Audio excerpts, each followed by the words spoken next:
Morning, everyone. Welcome to the annual flagship conference for the India Digital Summit.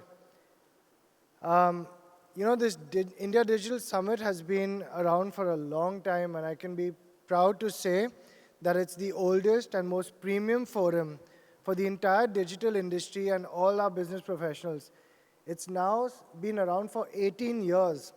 So I think IAMAI has done a fantastic job of starting it in 2005 and growing it from strength to strength. As the IDS, the India Digital Summit, has been scaled up, it now has 7 parallel sectoral conferences from digital advertising, MarTech, digital gaming, digital commerce, logistics, etc. But what's more astounding is that today we have 60 founders who are going to be speaking at India Digital Summit, and we're going to have 150 founders who are going to be participating. I think, in the last few years, there's been a drastic change as the tide has ebbed and flowed in tech in India. As most of you are very well aware, we had 2020, which was marred by COVID, 2021, where we all saw a bit of optimism on getting out of COVID, but at the same time, capital flowed freely through the entire ecosystem. And 22, when we got back completely out of COVID, 21 and 22 had a massive amount of capital flowing into the Indian markets, Indian tech industry, as well as foreign. And all good things must end. And we had that coming to a hard close in 23. And I think every Indian business, along with the global businesses that were for profit, realized that they actually had to make a profit. And we've seen that coming true now in 2023. There have been every single board meeting, every single business, every single MIS for companies has changed to what is your path to profitability. All our tech companies that went public were greeted with great fanfare and today have pivoted to being profitable. Most of them are either on the journey to profitability soon or are already profitable. And I think that has become a very healthy sign for the entire tech ecosystem. We as Indians are very, very fortunate. I myself run a tech company, and I can tell you that we are extremely fortunate that we don't have to think, we don't have to rely on global geographical expansion. We are very fortunate to be living in a country where our domestic demand can outstrip most of the world combined. We have 1 billion Indians here as potential customers for almost any B2C business that you can think of. We have 1/6 of the world's population in our home, in a home that we understand. And I think that is one of the greatest advantages that we can have as Indians. If you are in Europe today, you have to think about global expansion like from the minute you start scaling up. That's not true for India. We have 820 million internet users and 442 million in rural India. We have to think about providing products and services to a very diverse Indian set of consumers, but they're all Indian. And that's something that we can be very fortunate about. I think the digital public infrastructure that the government has put in place has only fast-tracked our entire progress over the last few years. Whether it's initiatives like Digital India or the entire UPI movement.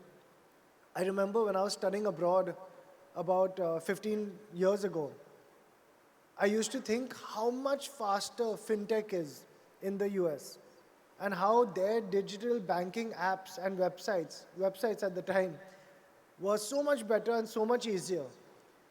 I can say that 15 years forward, those websites have stayed there. But India has leapfrogged them and now makes them all look like part of a prehistoric age. And I think that's, UPI has changed our entire country's fintech. And I think that now it's just a matter of pride for us to be exporting UPI now. That's how far we've come as a country. Going forward, I think there are 3 key trends that will define our tech sector this year and in the short future, the near future. Obviously, we can't get through a talk without talking about Gen AI and the stuff that's happening at a pace. It's almost like if you don't check Gen AI updates for a day, you're probably a year behind updates. And that's been unbelievable pace of growth and advancement that's happening. And I'm very happy to say that India is now getting to the forefront of Gen AI as well. This is not an industry where we are going to catch up 5 years or 10 years later. We have seen that 20% of people working on Gen AI in the world are actually Indian developers. And that's unbelievable. We can finally be at the forefront of cutting edge tech as it's happening. The other part I'd like to talk about is 5G. I mean, today we have internet speeds that are unrecognizable from the past. We are sitting at the Geo World Convention Center, and I think apart from the government initiatives that have really helped the entire sector move forward and telecom regulations that have ushered in a new era of digital revolution, we also have companies like Geo, which have just been a tailwind for the entire sector. Today, I just checked while in my car on my way here, while the car is moving, not even like still in traffic, I opened and I checked my internet speed, and it was 120 Mbps. I mean, that is just staggering, right? For most of y'all, without aging myself, for most of y'all, we still remember those those dial-up internet days where we used to log in. I remember 10 years ago, you couldn't even imagine anything beyond kbps. 5 years ago, we had started thinking of 1 Mbps. Today, I'm getting 120 Mbps in my car while traveling on my phone. It's just astounding to see how 5G is changing our lives and how 6G coming up will enable the IoT to actually have your appliances speak to you real time, to actually have a true Internet of Things and have mobile-to-mobile communications available.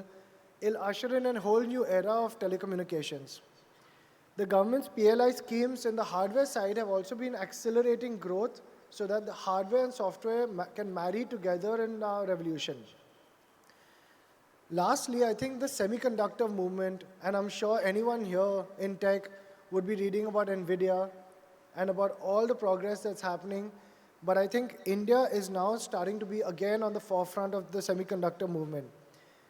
MeitY's India semiconductor mission of $10 billion investments to reduce dependence on imports is a fantastic step forward, and our market is valued at 23 billion, but projected to reach 80 billion during that forecast period. I think, if I look back 15 years ago, like I said, when I was studying abroad, I went and did my undergrad, in the US, and I did my MBA there. And just anecdotally, I'd like to share that when I left India to go and study there, people kept asking me that, so now you're going to just move to the US, right? You're going to work there, once you study there, obviously you'll work there. And I really wanted to come back, so I came back. And people asked me, why would you come back? The land of opportunity, right? The land of the free, home of the brave, and all of that. I'm sure many of you have heard it. And while America continues doing well on technology and growing, I think something has fundamentally changed. In the last year, I have had the same friends calling me and asking if Dream11 has any openings, if other unicorns and other unicorns have any openings, because all of them want to come back to India. Voluntarily, all of them are reaching out, and I think it is the government's efforts, the industry's efforts, and entrepreneurial nature of India to be providing this, and that is why the government is calling this the techade, right? This is our techade, India's techade, and every sharp mind in the US that I know is looking at India to invest, to move back to come here and build things, because they know the next 10 years at least belong to India. And here is where the opportunity is. So I'm really happy to be being there at this time, and I hope you are too. We're here to launch IAMAI's flagship annual report titled Internet in India 2023, based on the iCube 2023 study, covering 90,000 households all across India. This is a very comprehensive survey of internet usage in India and prepared by IAMAI and KANTAR, which we'll talk about right after this. We've had a 15-year partnership which will give us a deep insight on how internet in India works. Lastly, about IAMAI itself, we've been working a lot in shaping and reshaping IAMAI in the way that has been asked of us. As I took over the chairmanship, while we remain a plural and diverse organization, with the EC that is working with me, Rajesh and Satyan, we've been working hard with Gaurav, Subho, and the entire IAMAI team to remain a plural and diverse organization. We want to be India-led, which goes along with everything I've been saying, but we remain committed to working side by side with the global tech giants to ensure that we together can shape India's tech advancements going forward under the blessings of the government and using all of the amazing schemes that they've put out, all of the amazing policies that are helping us gallop as we go forward. IAMAI is committed to be the bridge between the government and industry for technology in India. Today, I'm hoping that I can ask every tech entrepreneur in our country to be part of IAMAI and to help us achieve this vision and to help us deliver our Honorable Prime Minister's vision of $1 trillion digital economy and a Viksit Bharat by 2047. We need all of your support on the inside, not just on the outside, and I hope to have this in the days, months, and years going forward. And with that, I'll hand over to Subho to help us release the report of Internet in India. Thank you.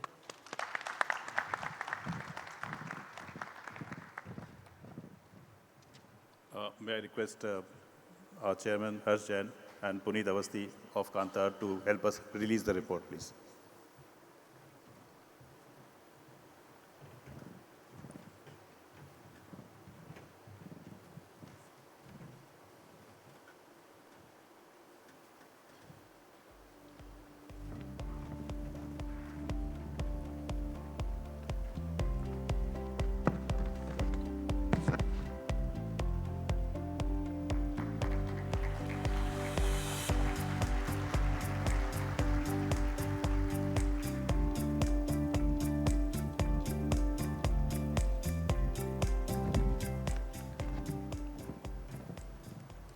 I would like to request Puneet now to speak very briefly about the report itself.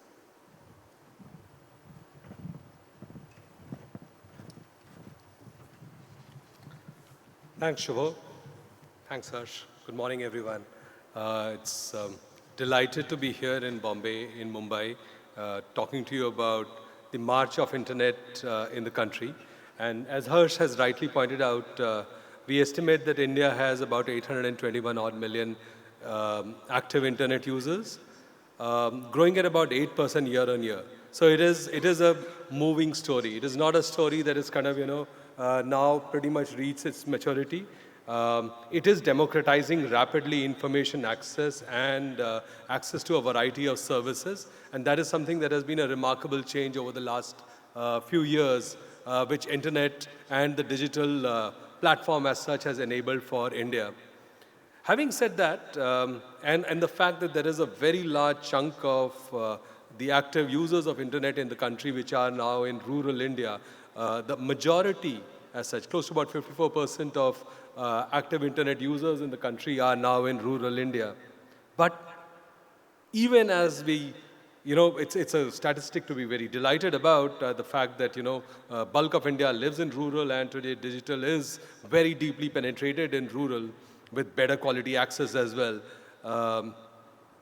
It still is a 46% penetration as against in urban India at about 73% accessing internet on a regular basis. So clearly there are pockets that need to be kind of, reached out and to be kind of, to be brought into the fold of the digital advantages of digital as such. It is a story. It is a story which is remarkable and presents a large potential as it stands today. But it is also a story where growth is inherent because we are recruiting many more active internet users.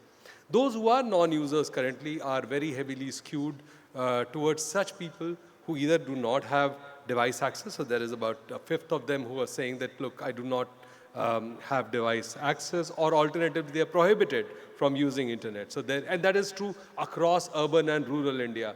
There is a chunk of people, a fifth of Indians, who are, in a sense, prohibited from accessing internet and also maybe do not have a device. But then, essentially what it also means that there is a large chunk of those who are not using internet, and we know that bulk of those who are not using internet are concentrated in rural India. These are people who need better digital literacy. So the digital literacy task remains. And where is it? It is principally in the Hindi speaking parts of the country where digital adoption still has a significant headroom for growth as such. We are looking at states like UP, Bihar and Jharkhand in particular, where digital penetration is a lot lower. The other interesting facet that has actually emerged in the last few years is the fact that the gender divide in India has been bridged. So almost equal number of men and women are using internet. But if we look at parallelly another phenomena that has happened, which is device sharing. A significant chunk, 18% of Indians are accessing devices which are someone else's for the purpose of internet access. That is concentrated in rural India, overwhelmingly so. Very strongly skewed towards women, close to about 3 in 4 of them are women and slightly older age band. So that is the kind of environment that we are working in, and that presents opportunities in itself to improve internet experience for those who are device sharers by creating appropriate login IDs where principally they're using it for the purpose of communication, social media access and information access. So that is one chunk, and that presents opportunities which are fairly significant. The other component that element that I wanted to speak about was the fact that there is a difference between urban and rural India in terms of nature of internet access. If you're looking at urban India, it is not just social media, information access and entertainment. It is a lot more about commerce. It is about transacting. It is about buying things as such. So net commerce and e-commerce particularly within that which is buying products online is very at the moment skewed towards urban India. But